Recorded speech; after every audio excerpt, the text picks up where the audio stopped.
అందరికీ నమస్కారం. అమ్మ మాట అమ్మాయి బాట ఛానల్కి స్వాగతం. కథ చెప్పుకుందామా? అమాయకుడు. వరహాలు అమాయకుడు. చిన్నతనంలోనే తల్లి తండ్రి పోతే వాణ్ణి వాడి అవ్వ పెంచి పెద్ద చేసింది. వాడి మనసు మంచిదే కానీ అభమూ శుభమూ తెలియక వాడు అస్తమానము నలుగురి చేత చివాట్లు తినేవాడు.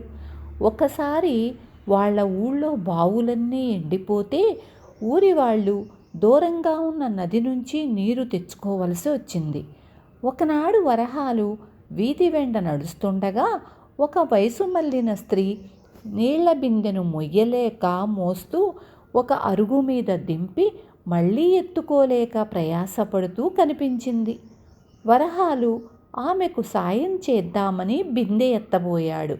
మడినీళ్లు ముట్టుకున్నావట్రా దౌర్భాగ్యుడా అంటూ ఆవిడ బిందెడు నీళ్లు వాడి మీద పోసి వరహాలను తిట్టుకుంటూ మళ్ళీ నది వైపు వెళ్ళిపోయింది.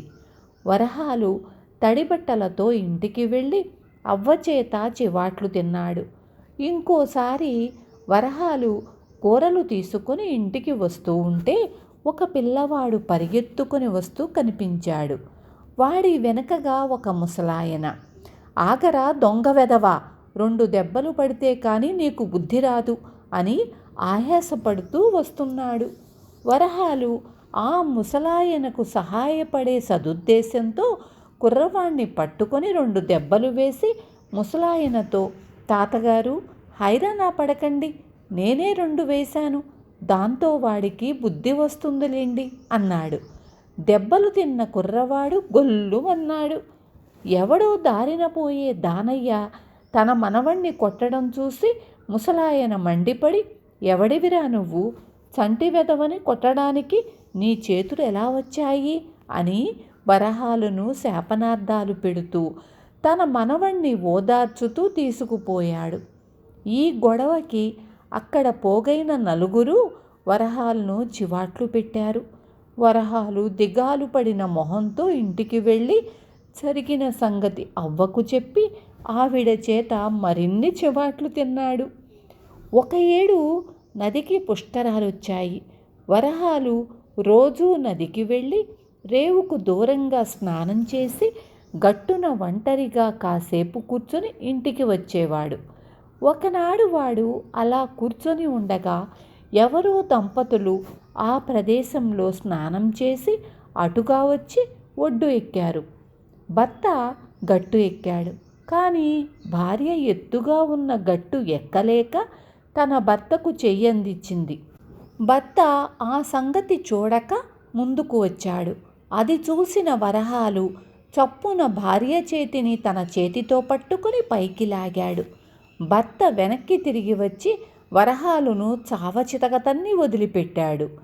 జబ్బు చేసి మంచాన పడి ఉన్న అవ్వ దెబ్బలు తిని వచ్చిన వరహాలను చూసి కంటతడి పెట్టుకొని, నువ్వు మంచివాడివిరా వరహాలు, కానీ నేను పోయాక నీకోసం జాలిపడేవాళ్ళు ఈ ఊళ్ళో ఎవ్వరూ ఉండరు. నీ అమాయకత్వాన్ని ఎవ్వరూ సహించరు. నన్ను బూడిద చేసినాక ఈ ఊళ్ళో ఉండక ఎక్కడికైనా పోయి బ్రతుకు. ఎక్కడికి వెళ్ళినా నిన్ను పిలిచి సహాయం అడిగిన దాకా ఎవరికి ఏ సహాయమూ చెయ్యకు అని చెప్పింది. ఆ తర్వాత త్వరలోనే అవ్వ చనిపోయింది. వాడు అవ్వకు ఉత్తర క్రియలు చేసి అవ్వ చెప్పిన ప్రకారం తన బ్రతుకు తెరువు చూసుకోటానికి ఇంకో ఊరు బయలుదేరాడు. వాడు అడవి దారిన వెళుతూ ఉండగా దారి పక్కనే ఉన్న పాడుపడిన బావి నుంచి రక్షించండి రక్షించండి అన్న కేకలు వినిపించాయి. చప్పున అటుకేసి వెళ్ళబోయిన వరహాలు అవ్వ మాటలు గుర్తుకు వచ్చి ఆగిపోయాడు. ఆ అరిచే మనిషి తనను పేరు పెట్టి పిలిచి రక్షించమంటే తప్ప తాను సాయపడకూడదు అనుకున్నాడు. ఇంతలో 2 రాజభటులు అటుగా వచ్చి బావి నుంచి వస్తున్న కేకలు విన్నారు. సమీపంలో తచ్చాడుతున్న వరహాలను చూసి వాళ్ళు అనుమానపడి వాణ్ణి దగ్గరలో ఉన్న చెట్టుకు కట్టేసి బావిలో పడిన మనిషిని లతల సహాయంతో పైకి లాగారు. ఆ మనిషి వాళ్లతో, నేను వ్యాపారం మీద పట్నం వెళుతూ దాహం వేసి ఈ బావిలో నీళ్లున్నాయేమోనని తొంగి చూశాను. ఇంతలో ఎవడో దొంగ వెధవ నా చేతిలో ఉన్న సంచి లాగేసి నన్ను ఒక్క ఊపున బావిలోకి తోసేశాడు. ఇంకా నయం, బావిలో నీరు ఎక్కువ లేదు, బ్రతికిపోయాను అన్నాడు ఆయాసపడుతూ. నిన్ను బావిలోకి తోసిన వెధవ వీడే అయి ఉంటాడు అని రాజభటులు ఆ మనిషిని చెట్టుకు కట్టి ఉన్న వరహాలును చూపారు. వరహాలు ఏడుస్తూ, నేను ఏ పాపమూ ఎరుగను, నేను ఆయనను రక్షించుదామని అనుకున్నాను కూడా, అందుకు ఒక కారణం ఉంది అంటూ తన కథంతా చెప్పుకొచ్చాడు. బావిలో పడిన మనిషికి వరహాలు తత్వం బోధపడింది. అతను రాజభటులతో, నన్ను బావిలోకి తోసిన మనిషి ఇతను కాడు, వాడు చాలా బలశాలి. నేను బావిలో పడి చాలాసేపు అయింది. నన్ను తోసినవాడు ఇంకా ఇక్కడెందుకు తారట్లాడుతూ ఉంటాడు అన్నాడు. అయితే అసలు దొంగను పట్టుకుంటాం అంటూ రాజభటులు వెళ్ళిపోయారు.